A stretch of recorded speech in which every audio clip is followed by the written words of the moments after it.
এই তুই সকাল সকাল উঠেই খাবারগুলো দিতেছস, হ্যাঁ?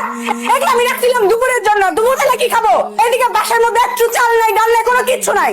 এই তুই কি মনে করছিস আমি আমার বাপের বাড়ি থেকে এনে তোর খালি খাওয়ামু? হ্যাঁ, এত সস্তা না, চোখটা না। তুমি এগুলো কি বলতেছো নদী? কি বলতেছি তুই বুঝোস না? 5 মাস ধরে চাকরি বাকরি ছেড়ে আমার বাপের বাড়ির টাকায় চলতেছস। তোর ভাব সাথ দেখে তো মনে হয় যে তুই আগামী 30 বছর অন্যের টাকায় চলবি। তুমি সবকিছু জেনে শুনে তারপরে আমার সাথে এইভাবে কথা বলছো?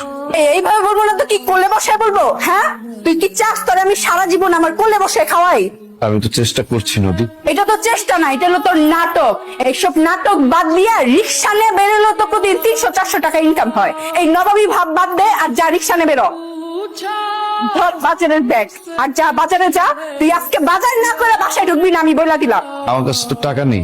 টাকা আছে নাকি নাই এটা তো আমার দেখার বিষয় না। চুরি করবি না ডাকাইতি করবি, কিভাবে বাজার করবি এটা তোর ব্যাপার। বিনলে তুই এই বাসায় ঢুকবি না।